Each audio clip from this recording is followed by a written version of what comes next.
kita mulai untuk yang teori pertama. Jadi karena masalah dengan kebakaran, saya ingin sharing dulu nih, apa yang dimaksud dengan kebakaran. Bapak kan nanti mau memadamkan kebakaran nih, dia harus tahu dulu apa itu kebakaran. Kebakaran itu apa, Pak? Kebakaran, jangan takut salah, Pak.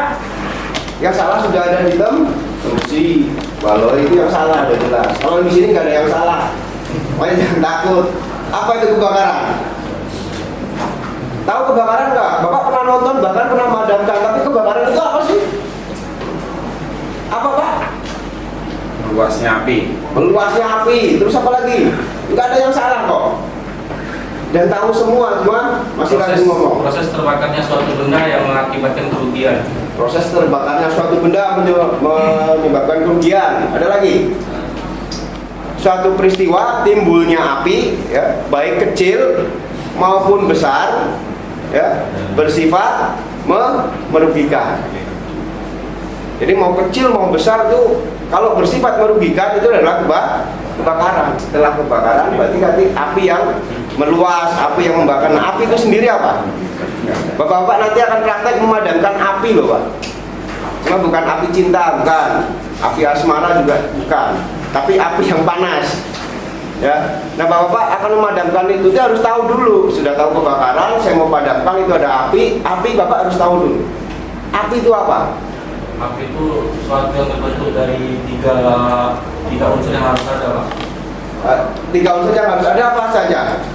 Ada pemantiknya ataupun sumbernya, ya. Baru ada O2 ataupun udara, baru ada material. Ya. Oke. Api adalah terbentuknya dari tiga unsur.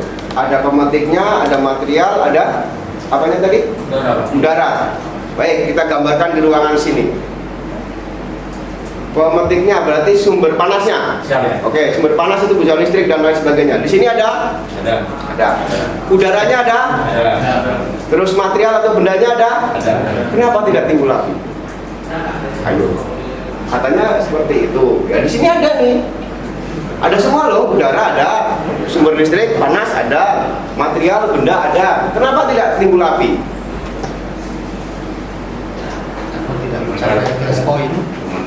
Tidak mencapai flash point. Terus tidak ada reaksi kimia. Nah, jadi api adalah suatu proses atau peristiwa, ya, peristiwa kimia dari beberapa elemen tiga tadi, yaitu panas, ya, sumber panasnya, benda, dan udara. Kalau ada semua tidak bereaksi rantai kimia, ya, tidak bereaksi, terus tidak mencapai flash point panasnya, itu pada intinya tidak mencapai flash point dari suatu bendanya.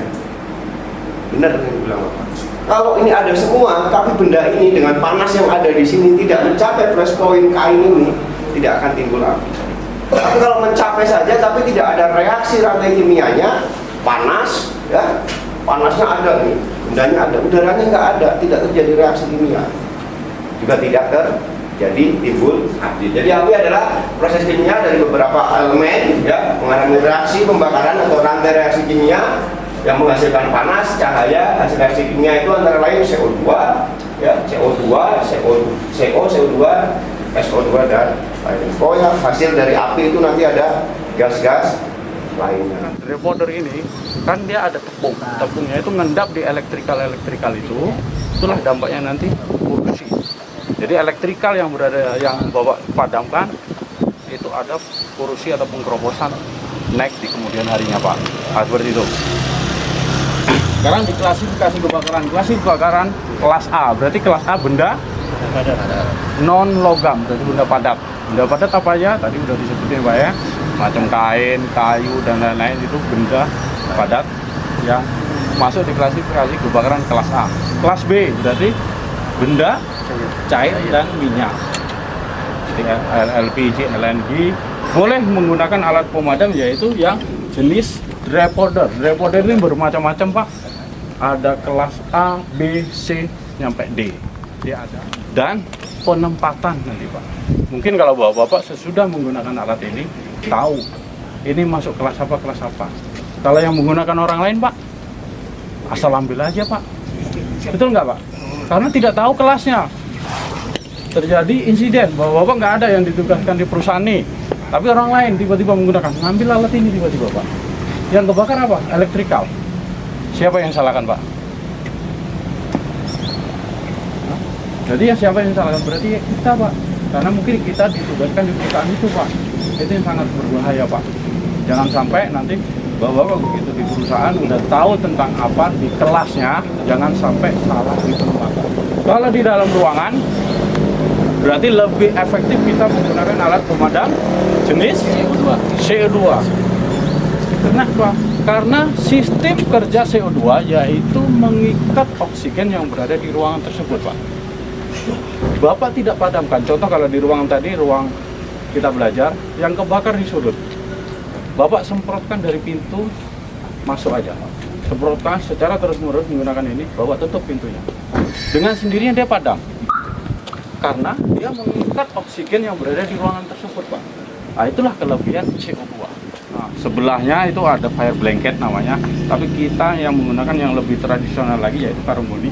Caranya itu sebelum melakukan pemadaman, pertama kita rendam dulu dengan air. Karena karung goni ini dia berlubang-lubang. Kalau kita rendam dulu dengan air untuk menutup pori-pori yang berlubang ini, Pak. Nah, gitu. Sama juga, tak ada karung goni kita menggunakan handuk, tapi handuk yang kita sering pakai itu bisa juga kita gunakan untuk teknik pemadaman menggunakan alat yang tradisional, Pak. Itu bisa juga, Pak. Teknik yaitu yang kita lakukan yaitu teknik smothering, yaitu mengisolasi salah satu oksigennya, Pak. Cara megangnya yang baik, yang benar seperti ini. Tangan atau jempol kita di depan seperti ini, kita putar ke dalam, Pak. Nah, sudah putar ke dalam, ini tangan kita tetap safety, terlindungi dari jilatan api nanti, Pak. Nah, nanti apinya besar, posisinya tangan diputar seperti ini. Contoh ini yang terbakar. Kita badan dibongkokkan seperti ini pelan-pelan. Sesudah nyampe sini, Bapak jangan intip lagi apinya. Kena jilat nanti, Pak. Kita main feeling, Pak. Sesudah sini, sudah nyampe sini, feeling Bapak, oh api dengan ketinggian segitu. Kita jongkokkan secara pelan-pelan, Pak. Pelan-pelan. Sudah nyampe sini, Bapak jangan dilempar. Nah, bongkokkan badan pelan-pelan, pelan-pelan, pelan-pelan. Di lingkaran drum itu, jangan sampai terbuka karung goninya atau bersisa. Kalau bersisa, otomatis oksigen masuk di dalamnya, api masih tetap menyala, Pak. Sesudah tertutup seperti ini, bila mana tidak padam, ini biarin aja, Pak. Tapi kan apinya mengecil nih, agak kecil. Bapak ambil alat yang lain, kita tutupkan. Itu baru padam. Selanjutnya, sudah padam, cara mengambilnya, tekniknya sama. Langsung angkat seperti ini, mundur pelan-pelan. Gunanya untuk apa? Untuk mengantisipasi bila mana ada api menyala kembali, posisi Bapak tetap aman, safety. Kalau begitu Bapak buka gini, tiba-tiba api ada nyala, Bapak bisa tersambar, Pak. Harus safety yang di awal. Mundur secara pelan-pelan. Baru aman, Pak. Jelas, Pak, ya? Jelas. Jelas. Baik, kalau jelas saya langsung praktekkan menggunakan karung goni.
Jangan nyentuh drumnya, Pak, ya, panas. Langsung dibunyikan kepala bapak. Udah.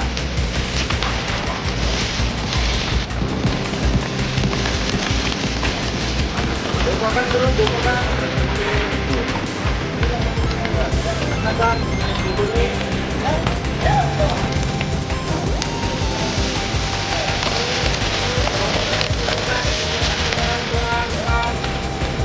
Oke, tarik lagi Pak. Akan pelan di sini.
Jangan angkat lagi ya.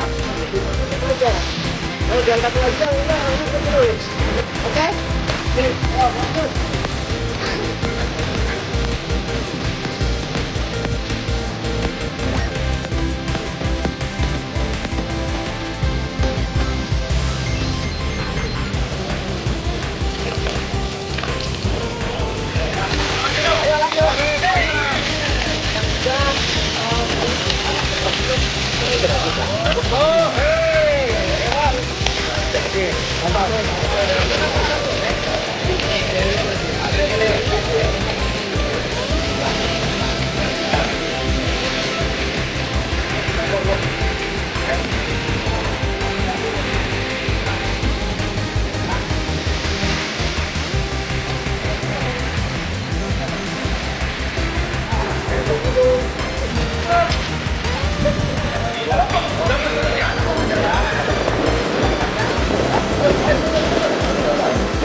Bagus.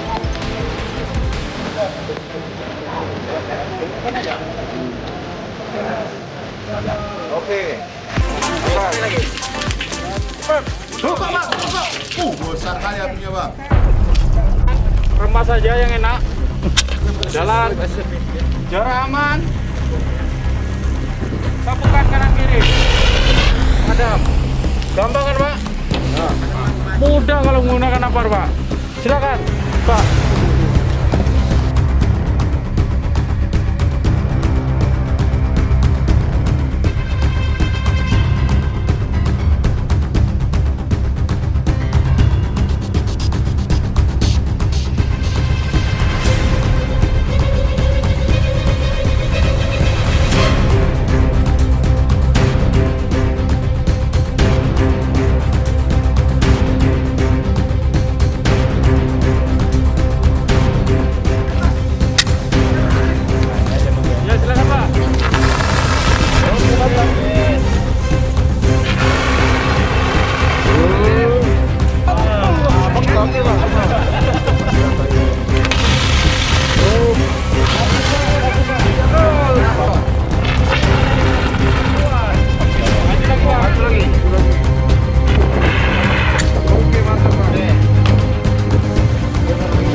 Mati bang ah.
Dinding yang ujung sana, Pak.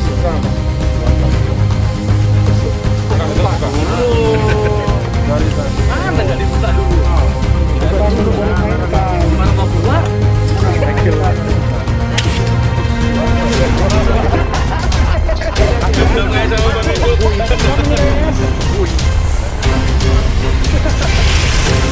Oke mantap.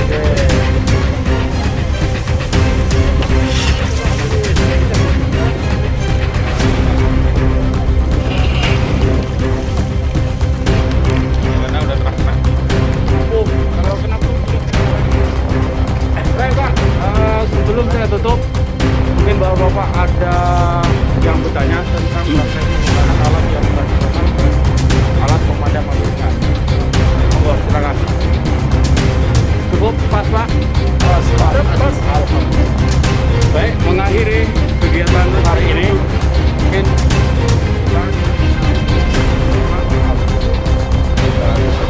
Pak kasih tutup aja ya. Nah, monggo silakan, Pak. Terima kasih telah mengikuti pelatihan daripada kami BP Batam secara khusus dari penanggulangan kebakaran BP Batam. Kami sangat bangga atas kerjasama bapak-bapak, ibu yang telah mengikuti ini. Biarlah kiranya apa yang sudah bapak ibu dapat bisa atau menjadi contoh di perusahaan-perusahaan di mana bapak bekerja. Sekali lagi, jika perusahaan bapak menginginkan kami untuk jadi pendamping, di suatu saat nanti kami siap untuk memberikannya dengan tentu bersurat, Pak. Tidak bisa lewat HP Pak ya. Harus resmi, Pak. Kita harus resmi. Jadi ini tadi tolong diingat bagaimana cara penggunaannya, bagaimana cara menggunakan yang tradisional seperti goni. Contoh misalnya kalau di rumah tak ada goni, ada kompor, itu pakai handuk, Pak, tapi dibasahin dulu. Jangan nggak dibasahin, terbakar, Pak. Basahin dulu. Jadi terima kasih sekali lagi. Terima kasih, Pak, sudah memfasilitasi dengan perusahaan-perusahaan yang lain. Biarlah kiranya ke depan kita terus bersinergi, berpartner dalam hal menanggulangi bahaya kebakaran ini. Jangan sampai ada kebakaran. Akhir kata saya mengucapkan salam sehat untuk kita semua. Tepuk tangan. Ya. Oke. Alhamdulillahirrahmanirrahim, kami mengucapkan terima kasih kepada pihak BP Batam, terutama bagian penanggulangan pemadam kebakaran yang telah melakukan simulasi di kawasan Bintang Industri 2 beserta tim anggota yang lain. Kami mengucapkan terima kasih yang sebesar-besarnya, dan acara dari awal sampai akhir bisa berjalan dengan lancar dan sukses. Terima kasih. Harapannya, Pak? Harapannya nanti kami ke depannya akan melanjutkan program tersebut, akan saya sampaikan ke pihak atasan kami supaya nanti bisa berkelanjutan minimal 6 bulan sekali, Pak. Ya, oke, makasih, Pak. Terima kasih untuk MPK BP Batam telah mensosialisasikan untuk pemadam kebakaran khususnya di kawasan-kawasan Bintang Industri, sehingga kita bisa mengerti, setidaknya memahami cara untuk memadamkan kebakaran bila terjadi di lingkungan kerja ataupun di perusahaan kami tempat bekerja. Harapan Bapak? Harapan kami ke depannya semoga ini berlanjut tidak sampai di sini saja, dan supaya semua keseluruhan bisa menerima ataupun kebagian ilmu alat pemadam kebakaran ini. Itu saja yang bisa saya sampaikan. Terima kasih. 1, 2, 3.